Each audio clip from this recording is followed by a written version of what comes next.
All right, good afternoon, everyone. Welcome to the TCN Business Ideas Hub group. Uh, Thank you, everyone, for joining us. Today's topic is very interesting, and we have a very interesting guest in our midst. And before time, also today's story or today's session is also about setting the pace in the health industry, in the health living and nutrition industry, and have a very interesting guest today. But before I go on to introduce our guest or to read his bio, one of the reasons why we've put together today's session basically is to look at very interesting businesses within our society or around us and see how they've scaled up, right? And if you look at today's topic, meaning generating multiples from simple business ideas, meaning that a lot of people think, for you to have a successful business idea, your idea has to be out of this world, has to be rocket science, But we've just looked at, people who have taken very simple business ideas and made, a lot of success out of them. And that is, basically driving out a lot of success multiples out of basically just a simple business idea. And today's, context, we're looking at So Fresh, right? And I have with me today the CEO and the co-founder of So Fresh, by the name Olagoke Balogun.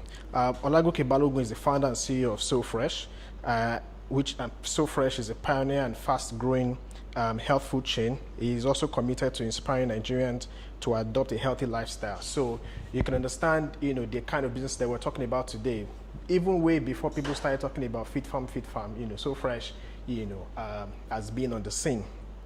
And he's extremely passionate about building sustainable organizations. He's a graduate of biochemistry and has over 15 years experience across sales, marketing, operations, and he holds a certificate in entrepreneurial management from EDC of the Pan-Atlantic University, and he is also a graduate of the prestigious Stanford Seed Program.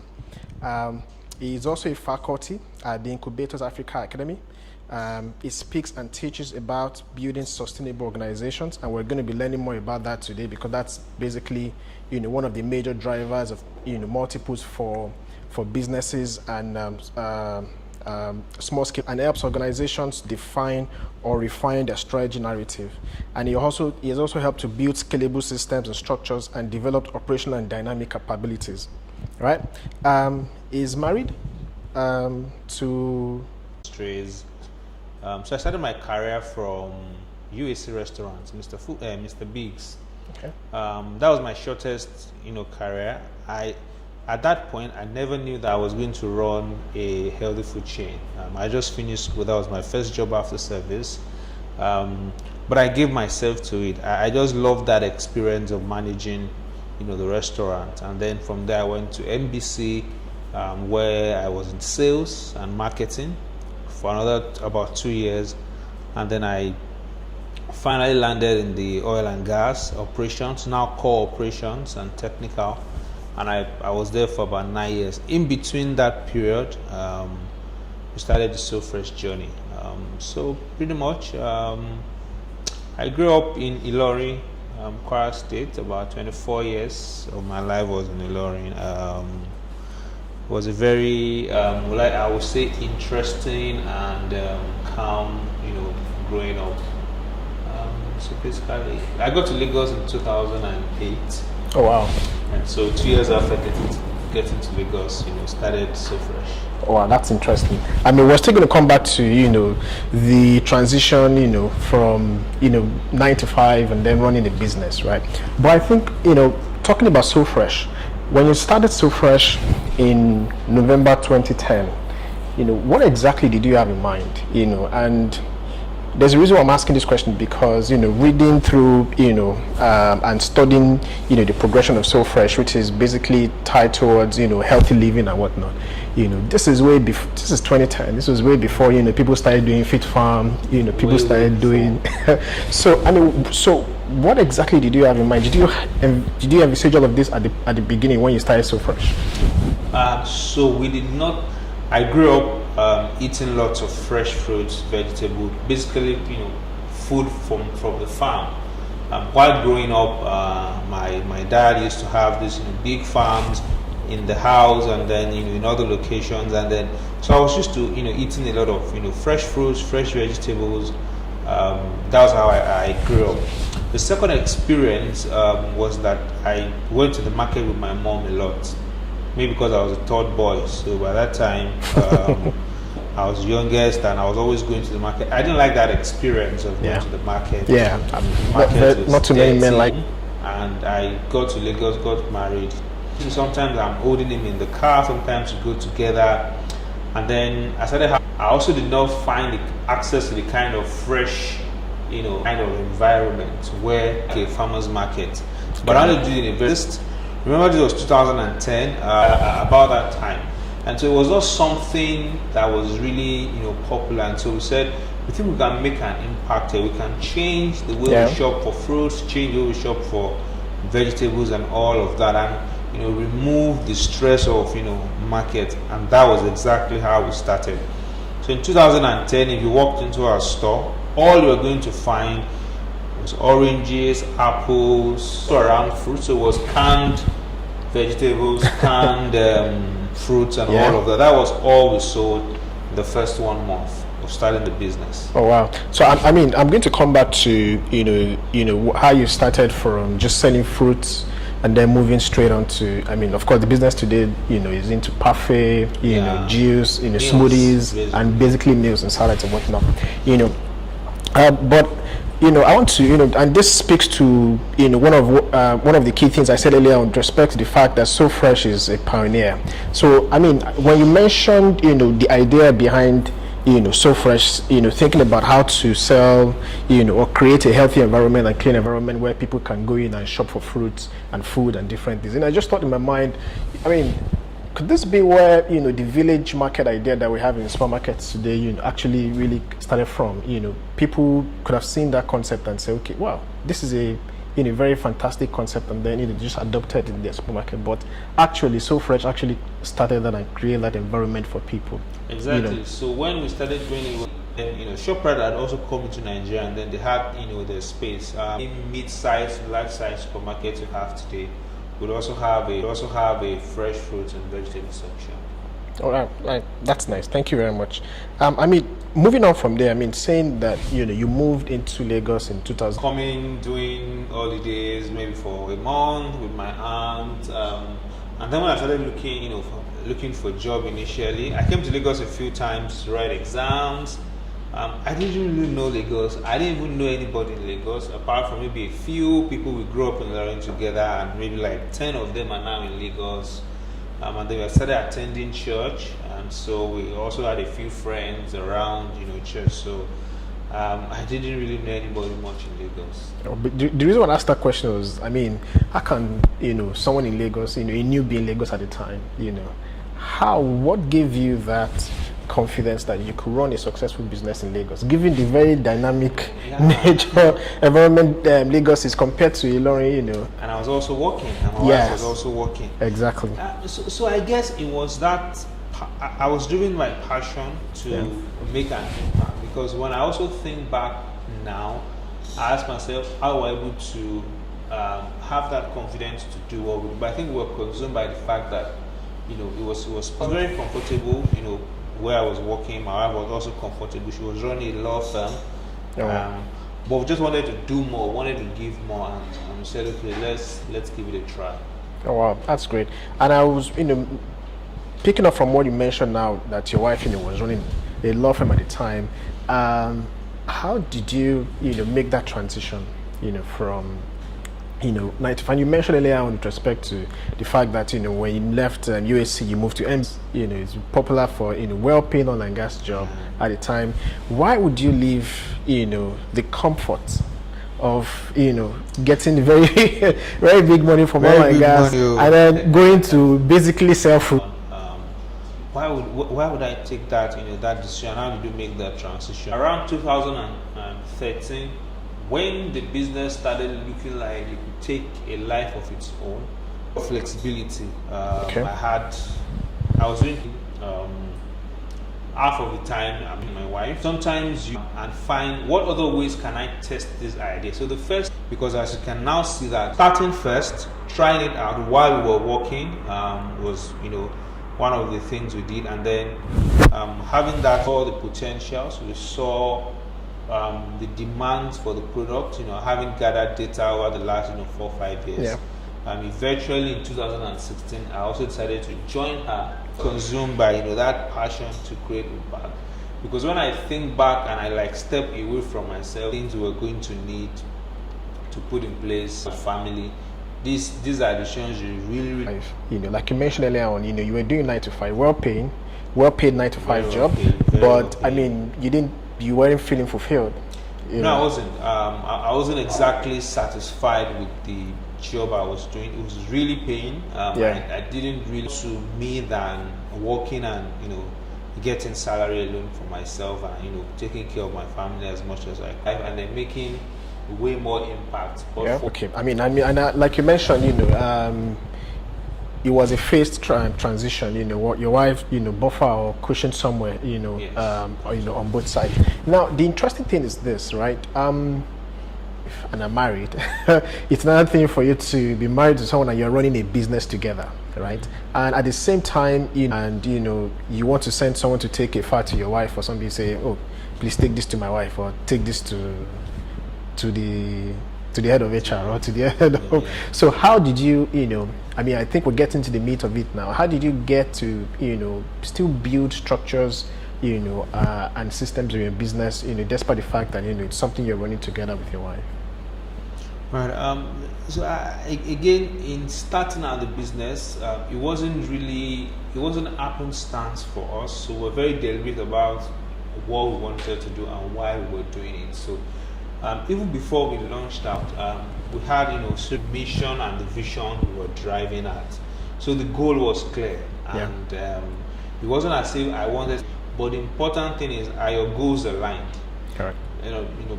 Do somebody want to reap returns on time and start enjoying the proceed, or someone wants to stay much longer out of issues down the line. So it's good to sit down and ask yourself, why are we doing this, and what are we trying to build in going into this business? So that's that I would say is the very first step. So we're aligned on that, on why we're doing this, the kind of business we wanted to build, what is the vision, what is the goal. So the mission was clear, the vision was clear, and I would say the strategy at that time was also clear on what we're going to do. The structures in the system. So right from the start, everybody had clear roles of what they were doing in the business. I always used to joke with my wife then that I don't want people to call you Oga's wife, and I don't want to be called Madam's husband. Yeah. Nobody has ever called us that. You will have your own areas of responsibility. I will have mine. So for example, you are doing HR, you are doing operations, so you are in charge of that, and then I'm in charge of this and this and this, and I also add a role. And everyone was allowed to play in their areas of strength and contribute on their own, within their own areas of responsibility. And so separating the roles and having clear roles within the organization, also help, and allowing each person to thrive. And also understanding that yes, because the couple, your wife or your husband, especially I'm talking to the guys here now, when decisions are being made, it should not be about she's my wife, why is she saying this and all of that. At that point, you are seeing her as the head of HR, as the CEO, and it's in that capacity, when you're in the office, that she's giving whatever judgment or whatever she's saying. This is not to say that if you're a couple, then you have that bloodlines. You can't help it. We've had our own moments, but like I said, because we all had a clear idea of where we were going to, it was easy to always resolve that, and both of us were willing to grow and learn, because again, you have emotions come to play within the workspace. Things happen within the workspace. One of you is not happy with each other, or one of you is not happy with the decision they make. If it was your boss that you are not living together. Both of you enter different cars. You go home. The feeling is different. You guys are entering. In our own case, we're entering the same car. From there, we're picking up the kids, and we're picking up the kids. We're all going back home, right? And the same thing, if it happened at home, something domestic, you're waking up the next morning. So and you're coming to the office. I would say before you even go into it, be really objective about yourself. Know who your partner is. Is this somebody I can work with and collide? And I use that word, deliberately, collide with on a daily basis for almost about 18, 19 hours. For example, the only time I'm separate from my wife most of the time is when we're sleeping. Because we go to work together, come back home, sometimes we drop the kids off together and all of that. So is this someone you can do that with all the time and still, find a way to continue to grow, to grow your relationship? So you want to really ask yourself that, and also be open with communication. So we talk a lot, and we're very open with each other, and we've really, really grown through that. And we've had at time, moments like I said, where there were disagreements, there were quarrels and all of that. But because we had the same drive, the same end goal, we were able to walk through all of those and continue to thrive. These days, we barely have any issues. So now I express, but I prefer to take through the town because maybe then we can see things, landscape. But she just wants to go on the highway. We are all going to the same place, the same Absolutely. place. But then you ask yourself, what are the merits of what she's saying? What are the merits of what I'm saying? And just continually make compromise and give each other room to grow, give each other room to flourish in their own place. Absolutely. I mean, that's quite interesting because I was going to have a follow-up question to that as to staying with someone for that long. I mean, my own case, you go to the office, you leave home, you leave the office at 5, 6, thereabout, every other thing about work, and then you come back to that in the morning. It's some kind of relief. Yeah. But, and there's a tendency not to talk because then we've been if you walk in two different places, we will come back waiting to tell your partner what happened during the day. But hey, you're just across from, I know, and sometimes I just take that for granted, But we're just very deliberate. Still tell me, you probably had meetings with your own team. You had meetings with, other suppliers or whatever. I had my own meetings. So, just being deliberate about keeping on the relationship going on at home. Absolutely. And, at work.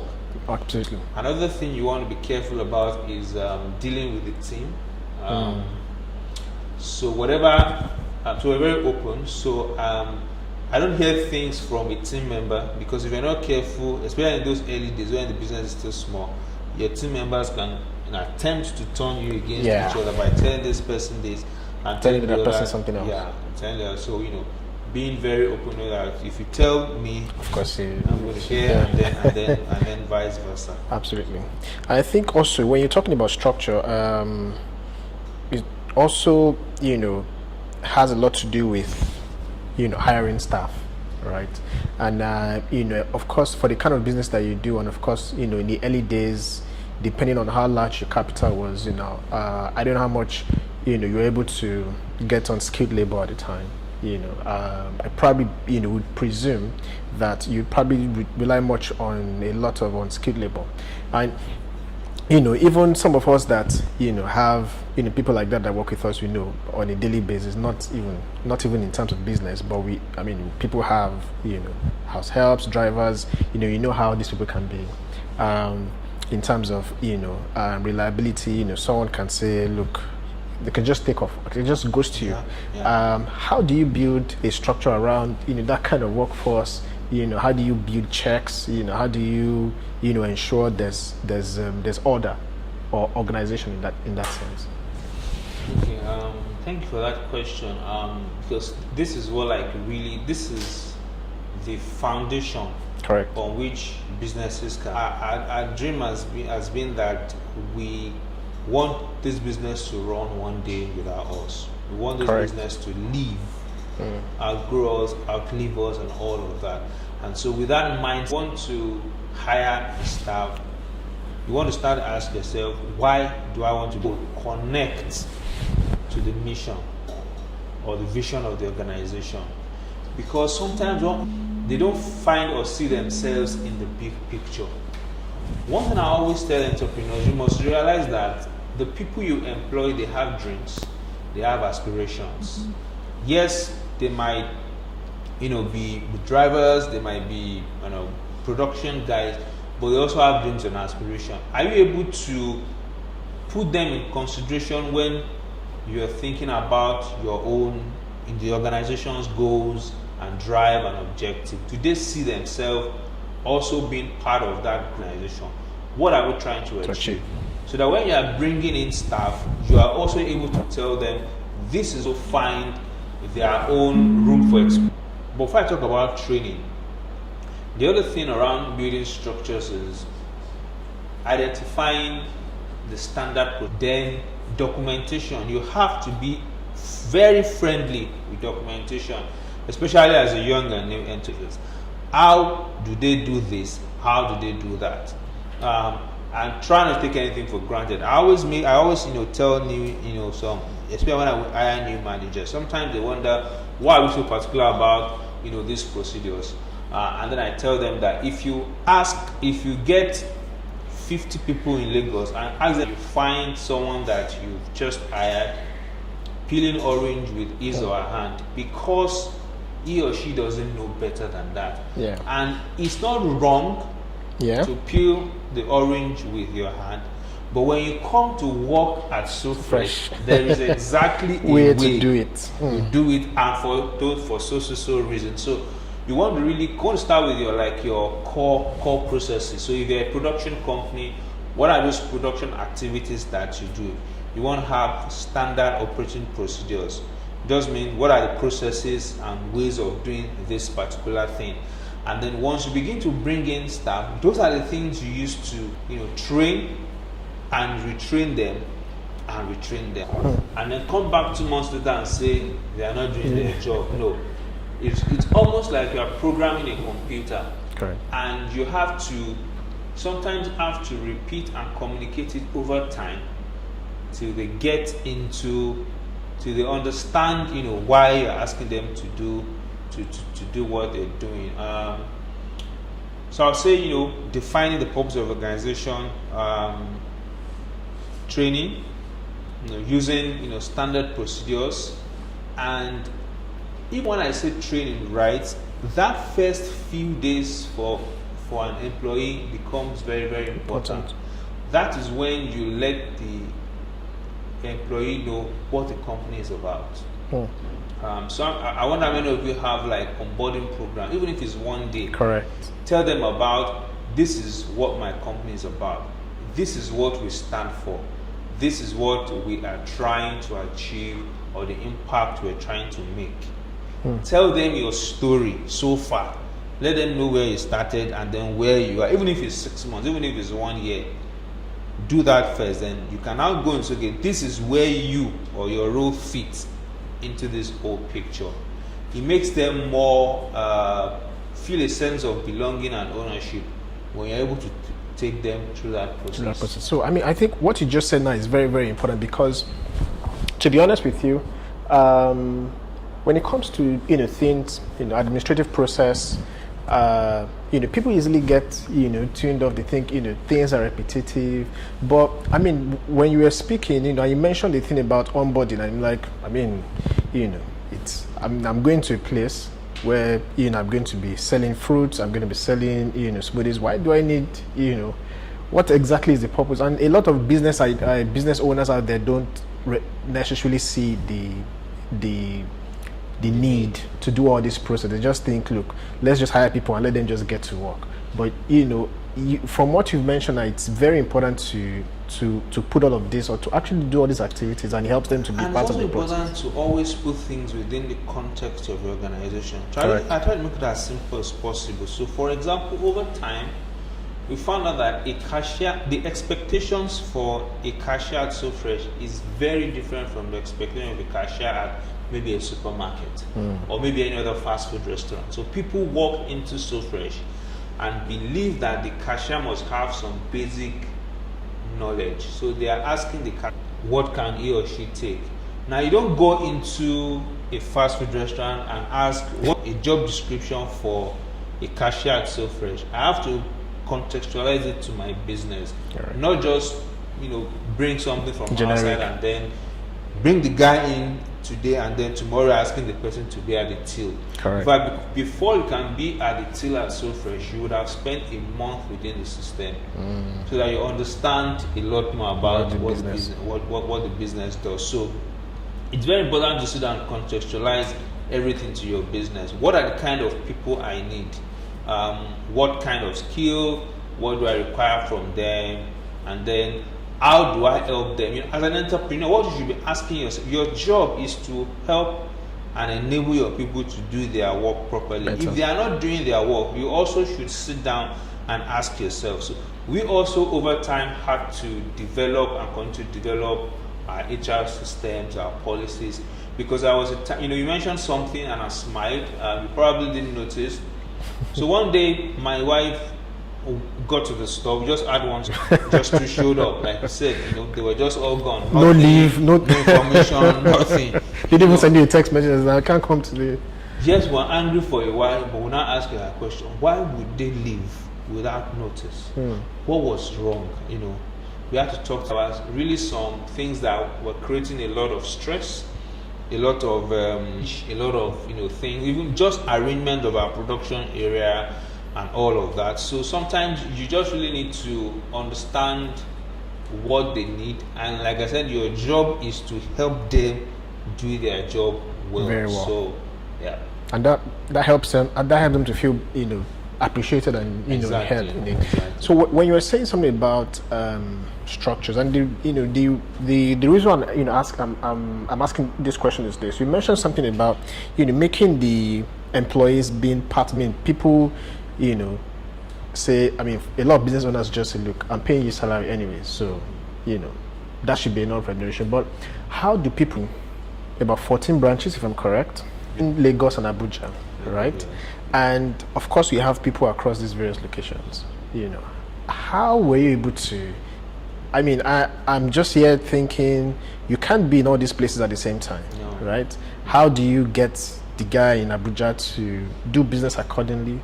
How do you get him to be committed? How do you get the guy in, I don't know, Ikeja, Lekki, and the other areas where you have, how do you get this, various people in different locations? This is pretty much, this is not like a committed and business. You're not going to be there.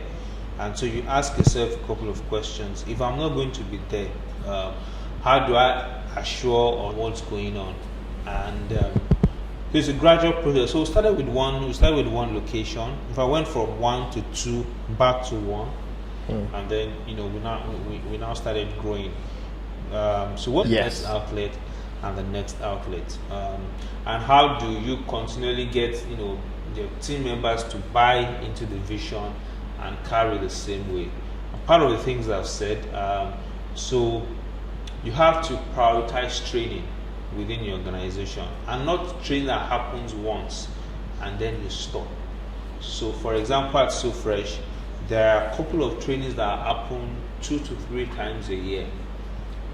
That allows us to, especially for new hires, that allows us to reinforce those things that are very important and critical to our daily operations.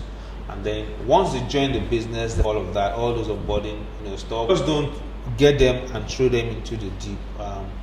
And the idea, the philosophy for us is, how do I help you acclimatize, fit into the system, and you can also grow?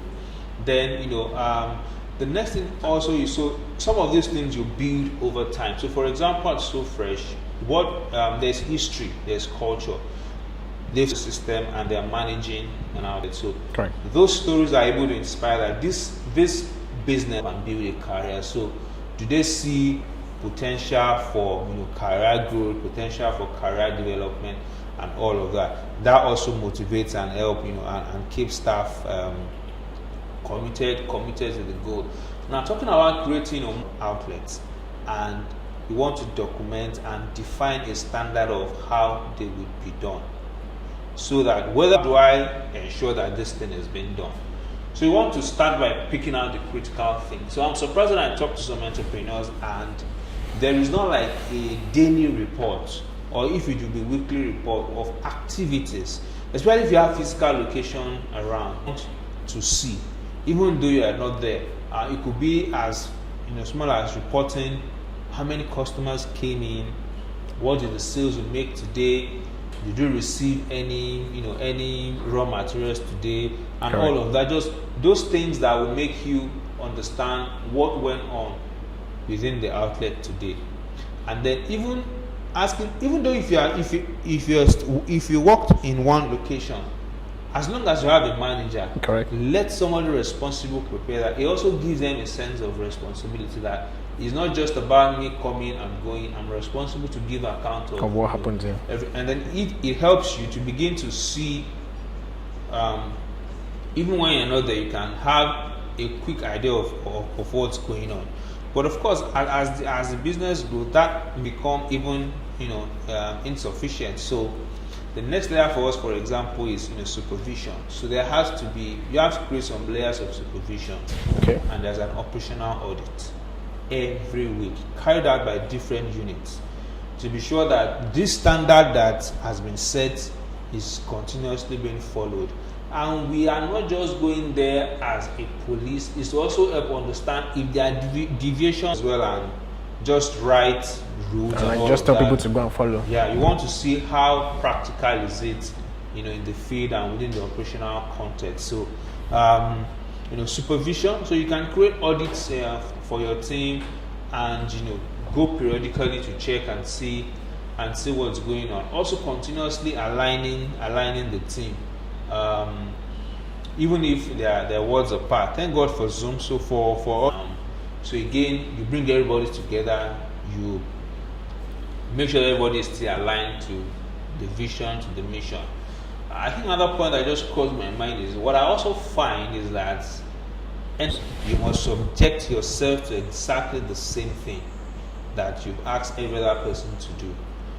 This gives them an idea that, this is a system, everybody in the organization is aligned to that. If they find that even you're subjecting yourself to it, you are more likely to also get their buy-in.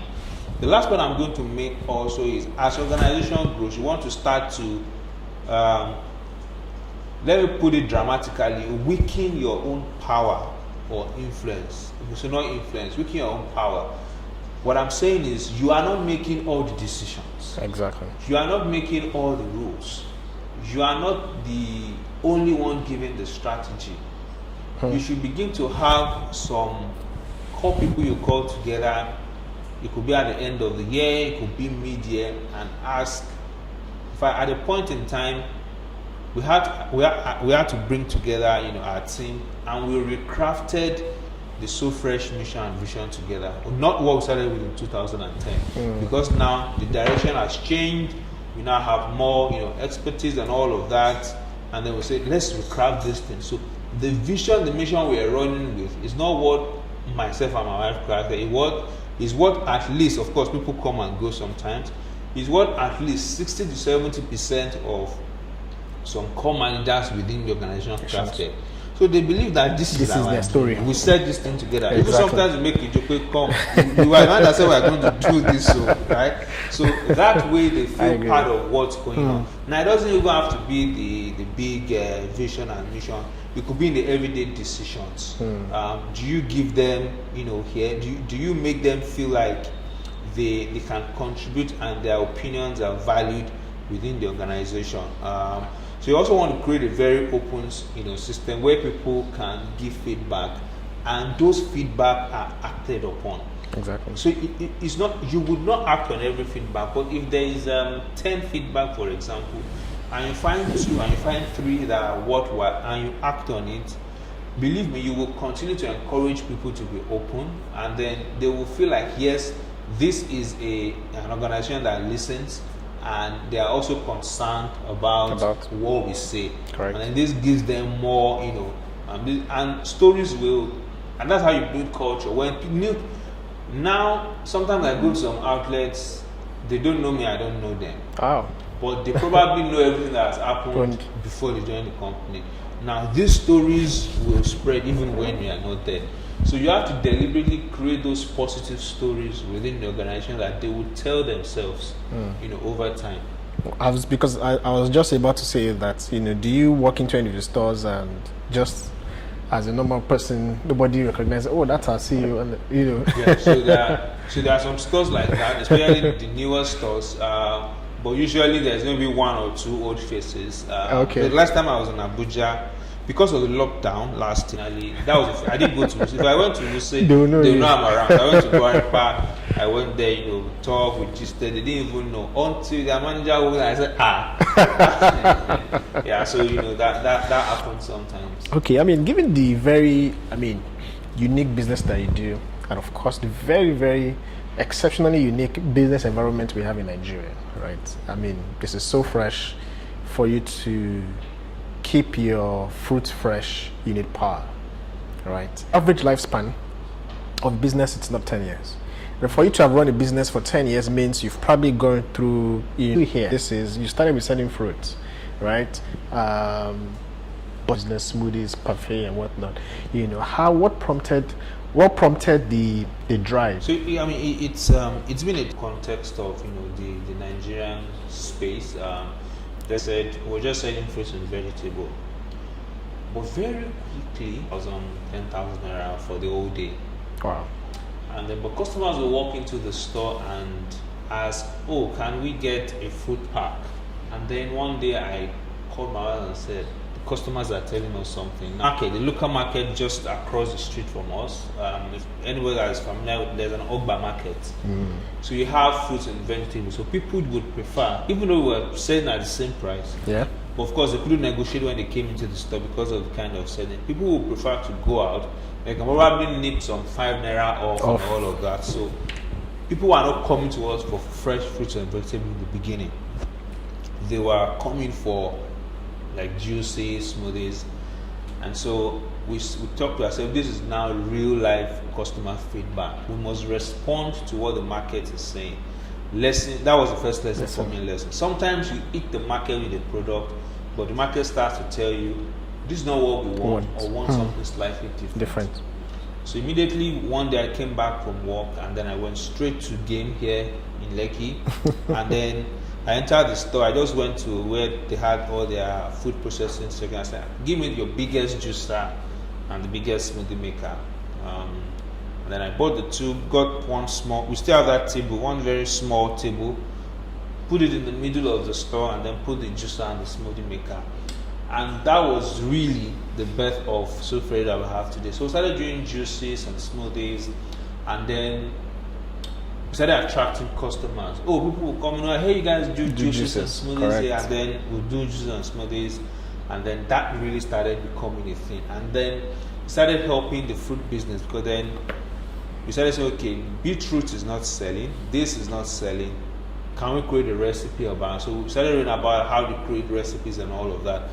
And so we started creating more recipes with the kind of fruits and vegetables. As more people came in for the juices and the smoothies, they were like, okay, so I can get my apples there, my pineapples, my banana, and so that also picked up. So the first lesson, one of the biggest things for me was to listen to the market, listen to the customer. How are they interacting with your products? What questions are they asking? So get a system. It could be as simple as a notebook where you document customer feedback. Even if you feel it doesn't make sense, by the time you look back and you see that 10, 12 customers have said that, almost you probably have 1,000 out there that are saying the same thing. It could help you, refine your product. So we made that switch, and then after a while, the business grew, but it also, stalled at a point. And we were just there, struggling for a while. And, the excitement after the first 1 year, weared out. We now faced reality. The business wasn't covering its costs. The taxman came, the levies came. We had to renew rent and all of that. and we were basically supporting the business from our salaries. The business wasn't profitable at all, but we still did it for like 3 years. Business didn't really take off without profit at all. No, without profit, without zero profit. Again, I had like a good cushion. I was working in Chevron, so I had that good cushion. But at 3 year mark, I was tired. I'm like, no, I can't continue to fund this business. I didn't even travel out because it wasn't hard. I had my colleagues travel like 2 times a year. So I threw all our money into one type of salad, which was tuna salad. All right. And because we didn't need to cook anything, potatoes, dry fish, fries, frozen. So I said, I think we need to close this thing down. Then we'll as much as possible collect.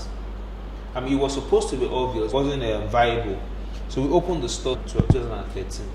And so we sold 60,000, but 50,000 of it came in the last 3 hours. So we started asking ourselves, why were these customers coming in the evening? So we started talking to the customers in the store. Why do you come and all of that? And then, I work on the island. It's when I come back that on my way home and all of that. Come by. We even have people that will call in traffic on the mainland. So during the day they were not available. So we started talking to customers, looking at our buying patterns and all of that. And they started thinking more money, like fresh money. There was even nothing from the business. So 2 things happened to support that. And I said they have their fun day. Okay. And so we set up a stand on the mainland. The event space was a bit expensive, but we decided to pay for it. And then we had good sales. What we sold at that event was more than what we sold at the store. In the store that day. And then we decided to do the island one. It was holding in Lekki. And then the price was even now double. I'm very skeptical. How are we going to pay this amount? Are we going to make profit? We told ourselves no. It was just not about making sales, about let's connect to customers.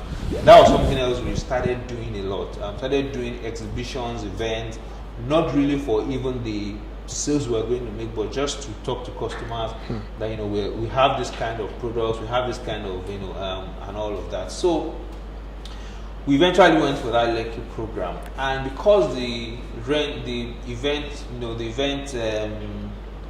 event space was so expensive, we had to raise the prices of our products. And I remember we were like, how can people buy this thing? I think then it was like 300 or 350 per cup, and then we decided to do the local fruit mix for 800, and then the exotic one for 1,000. So we came to Lekki that day, and it was like a revelation, right? The guys loved it, and almost everybody was going for the 1,000 naira, the ones that had the strawberries and all of that. And they kept asking, where are you guys? This is what, I've not found this since I came back to Nigeria. Just different stories. Where are you guys? And then we'll tell them, but you can see the disappointment on them. Like, what are you guys what we need in Lekki? Yeah. And then we sold like triple of what we sell in the store. In the store, wow. That day, I think my wife, I remember I got to Lagos in 2008. So, and I wasn't familiar with Lagos. I was working outside, so I was just traveling out and facing Ogba. I just know Ikoyi. I know Lekki, but I didn't even know a lot of Lekki. So I just think we're going to Ikoyi.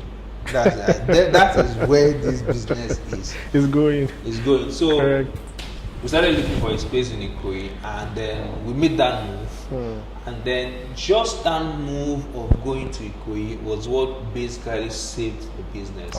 Because in about 6 months, the trajectory of the business completely changed. So again, location. Especially if you're a physical store, you really want to ask yourself, what is the best kind of location for what you're doing? You will find, for example, some restaurants are located on the high streets, like most of the fast food restaurants.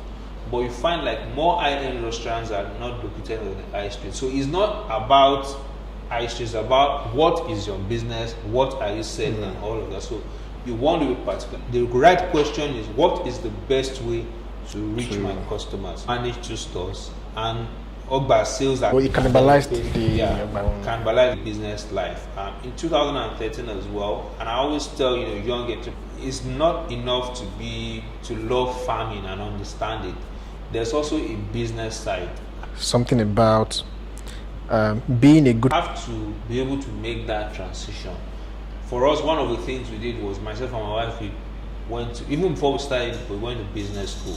So we went to business school. That was when we did the certificate in entrepreneurial management to just understand what is business, how do you run a business, and it almost has a universal language. So you are learning things around operations, marketing, and all of that.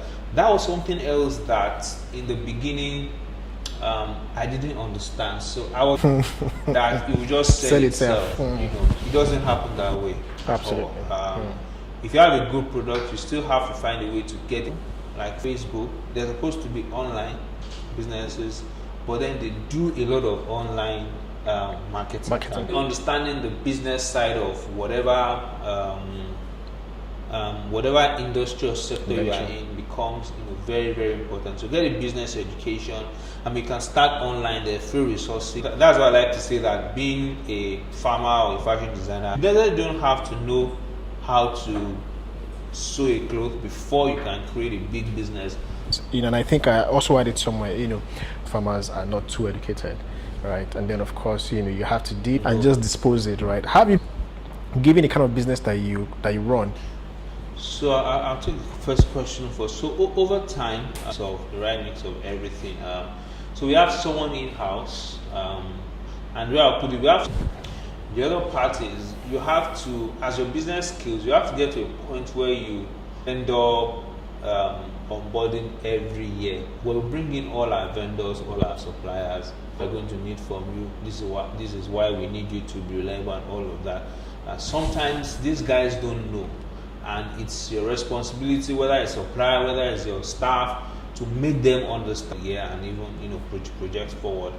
Then we also try to just give them the minimum standard of what we want. Correct. And also let them understand why it should be this. So for example, I'm going to just give one example. Pineapples come in different sizes, and then when it gets to the market, they don't want you to select, buy this and then you can go and deal. But that doesn't work for us, because one, we already have measurements, and the measurements cannot be based on varying sizes. So we already have the size range of what we want, and we had to add that discussion with them. For us, the sizes need to be this. So they allow us select. Maybe we might have to pay a bit of premium and all of that to ease. So sometimes it's for you to make them understand what you want, how you want it, and when you want. For backward integration, it's really a dicey one. It always looks obvious, but sometimes it could be a trap. So I agree. It's something we're considering, but more likely, if you're ever going to backward integrate, it's going to be via partners that are all to focus on what it's good at, what it has the most advantage at, and then let other people handle the other part. And so that's my way of looking at backward. It could be very tricky doing backward integration. Correct. Let's go into a bit into your fundraising journey. Your excuse me, your fundraising journey, right? In 2018, So Fresh closed the funding of 360,000 euros, if I'm correct, at the time. And when we were discussing earlier on, you mentioned at the time you had only just 3 stores, right? Ended up to 4 stores prior to that, and all of this is just basically being business grade organically, using your own cash, using money from the business. How have you been able to scale even this far? You're not 14, 13, or going to 14 stores now, and I had seen somewhere that you plan to go to 20. Go to 20 by the end of the year. How have you been able to? I mean, you've just only done one fundraising activity. How have We're very good at managing money. Correct. Now that's it. Investors of the timeline.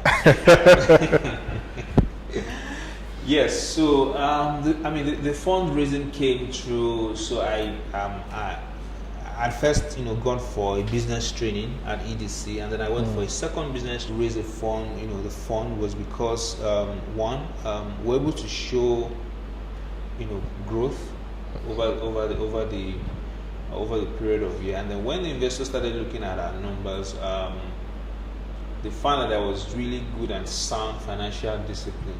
And I remember one of the investors telling me that they are kind of shocked because this was still at that point, after 7 years, and they saw receipts of 100 naira. There's this 100 naira development level you pay to Lagos State.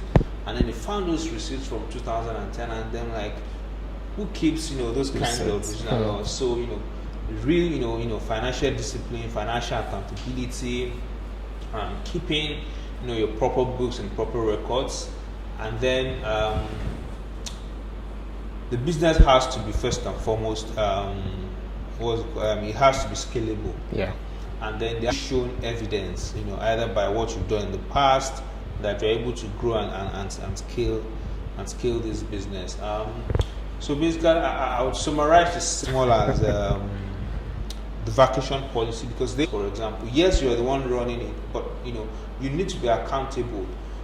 If you show someone that you are able to be accountable with your own money, that you are not responsible to anybody, and outsider is more likely to believe that you are going to manage, to find a way to say, because you must. The reason is because it makes that investment and wants to get a return in a few years' time, or even more than that. So, how are you going to work and scale this business? And the business still survive, still keeps on growing, and all of that. So, you want to have scaling, will look like. I guess that's how I'm going to, summarize that. Okay. Have you said no to money before, and why? So I've not said no to money, but I've said more interest. But I thought we weren't ready. Correct. It was just a growing trend of people now starting to know that what they eat, where it comes from, and all of that is very important. So we didn't just want to collect money and then we are not able to deploy it. So I didn't say no. I said hold on, and then I think the COVID came down and even actually put a pause to it. Because the last year was all about let's survive. Let's survive what's going on. So, but if I find that the money is not right, because you also have to be very particular about the kind of money you receive. We want to know a bit more about the investors, what has been their history with similar investors or investees rather. Talk to those investees, look at things they've done in the past. What are their own capabilities? Because sometimes if you're starting out, you get money as if you probably need support, help at the beginning. So do you find that investor is able to provide you that? And then so you want to be really particular about the kind of, don't kill money that will choke you. Collect money that can help you, grow, scale, and then you can always go back to the market and raise more. The thing is, if you have raised one, it becomes so much easier, especially if today, if I tell anybody I've raised just 33,000 euros and I've gone to this big 15 from there, I probably won't have to talk much before I get investment. So sometimes you want to start, prove out that concept and then go for more. Absolutely. Again, I think one of the, you just mentioned a very key point, which I think a lot of entrepreneurs or business owners miss, is the fact that it's not all money that you accept. People just want, I'm looking for investors, I'm shopping for investors, and then they just look left and right, and then they just they just take anything that's thrown at them or anything that they can find, and even knowing the fact that investors are very selective. Investees as well need to be very selective as well. One of the questions also with respect, I think you mentioned earlier on was, at the beginning, there's a question here about, did you write a business plan or conduct a market research to consider the viability when you started out? Oh yes, I did, and you have to. Correct. You have to. I think I said it, and then I saw my first business plan was in an exercise book. I was basically writing it to myself, not even to an investor or anybody, but I needed to know what are we going to do. Absolutely. So you have to write a business plan. You have to have an idea of what is this problem I'm solving. what is the solution I'm proposing to the market? What will I sell? Who will I sell it to? True. That's the customer.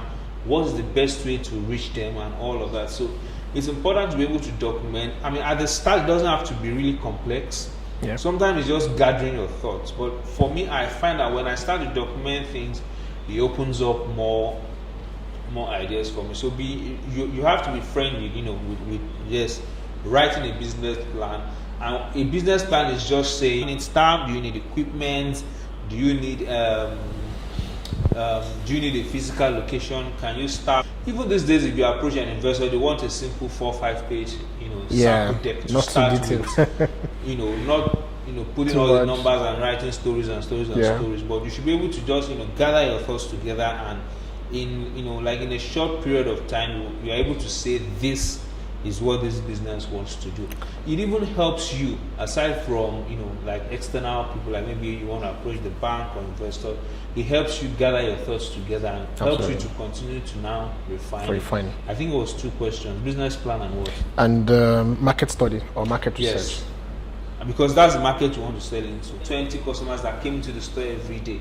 For you to realize. That's customer survey. Talk to people, your friends, your families, your school colleagues, your church members.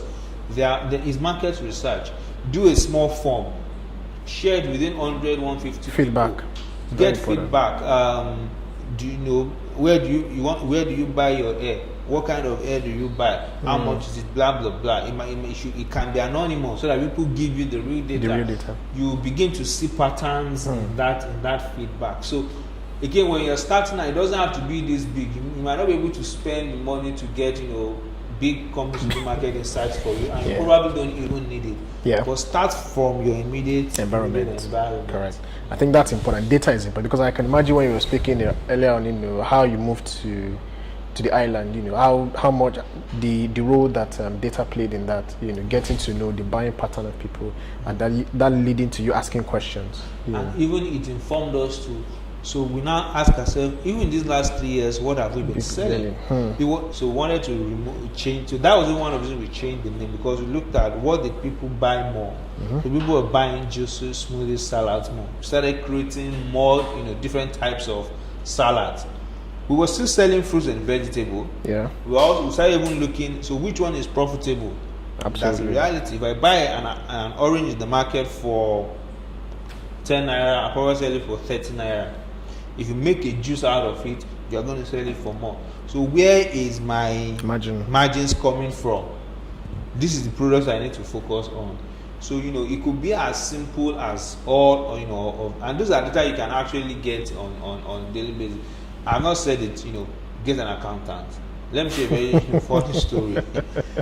So very important. In that 2014, I started wondering, will this business ever do us? So I called one of my friends who's an accountant. Used to work with Zenith Bank, very experienced. So please come help us do these numbers. And then he did the numbers, and he came back and said, I think then our daily sales was maybe like 2.5 or 3 million. I said, before you can break even, I'm not going to business. I didn't know what was break even. He gave one maybe like 8 million or 7 million, and I feel like slapping him like to be making every day. Yeah, no, monthly basis to break even. I was looking at how do I go from 2.5, and I didn't even believe. I'm like, look at this guy. All I just think is if I can double these sales, if I'm at 2.5, if I can double it, I think this business you make will it be break fine. even. And then I just collected. I said, this guy doesn't. I just need to double this sale. When we moved to Iko, we hit that number he gave us, and that was exactly when we started seeing profitability. So don't joke with numbers. Collect your numbers, and if you can't make sense of it, your own is just collective. Find an accountant that has good training. Will be able to help you make sense of it. Make sense of it. So document your sales, your expenses, everything, and get someone to help you make sense of it. Maybe every quarter or every half year. You need to know what you're doing in the business every day. So it took you 6-7 years to break even? It took us 4 years. 4, so wow. 2014. you have business people that, I mean, I usually just laugh, when people, sometimes walk up to me and say, I had this idea, can you help me fund it? I'm like, okay, this is a fresh idea. So if I give you money today, when are you going to give me back the money? And I hear things like 10 months, 12 months. I'm like, how do you want to? How do you even know? You've never tested the business idea. So, it's very important, people understand that there is, there has to be a time. Businesses have, to their process, you're putting money into it. It's taking time for that money to reproduce, it's taking time for it has to survive, it has to give it. There's gestation period. I can imagine you almost trying to shut down, and then is at that point you now decide to move to Ikoyi, and then boom, that's it. I think we're rounding off now, but I want to, really close out on the very, very important landmark, or shall I say milestone, that SoFresh has achieved. That's the 10 years. I was going through, in the course of my research, going through the pictures from the celebration, last year, and prior to that, I'd seen some interviews and tried to understand, the faces behind them, and I could see the joy, right, on your face, and that of your wife as well. Yes. Like this is, and like I mentioned earlier, running a business in Nigeria for 10 years, is not a joke, right? It's not a joke. You've been through the ups and downs. The economy itself, has been through, how will I say, in the last 10 years, the Nigerian economy has been through, at least a recession, has seen a boom, has seen different kind of things, right? Forex exchange, I think dollars were probably 110 or thereabout. Exactly. 20 thereabout. And today it's almost 500. I can imagine what the price of diesel was at the time you started and what it is today. For the story, the juicer we use, we bring it from the US. The price hasn't changed since 2010. Wow. You have this $10 back and forth movement on it, but it hasn't changed. But for us, the price has gone like times 5 because of the FX exposure. Just because of forex. So I want to find out, right? Just to close, in the last 10 years of running this business, this business is a going concern. What's been your biggest lesson, right? And and if you don't mind, what has been your biggest failure so far, in this business,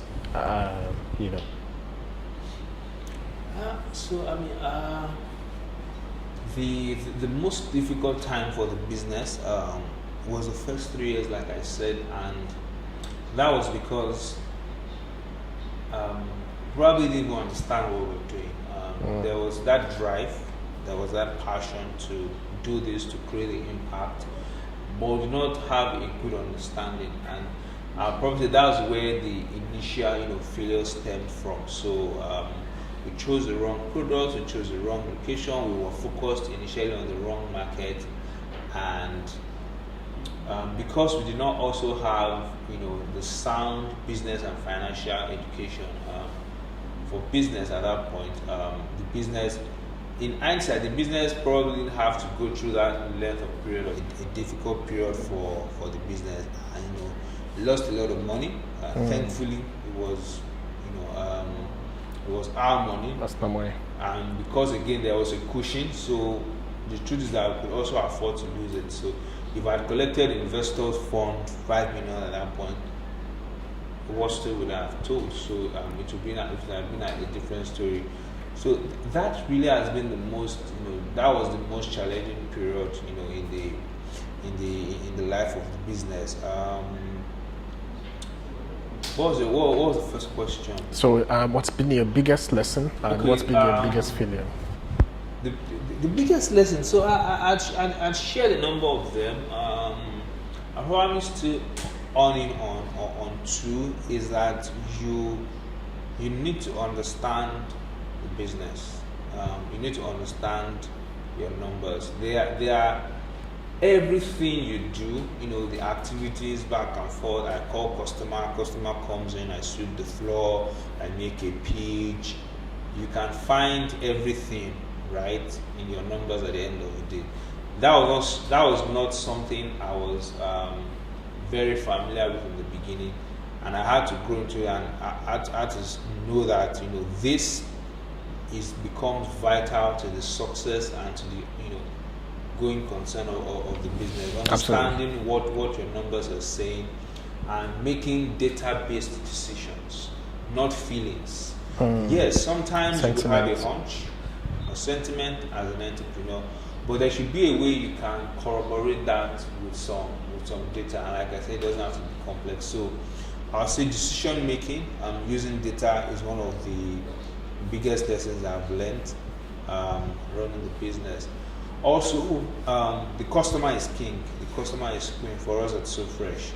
Because at the end of the day, your business is about what the customer wants. You are not the one that will buy all of the things you're producing or the service you're rendering.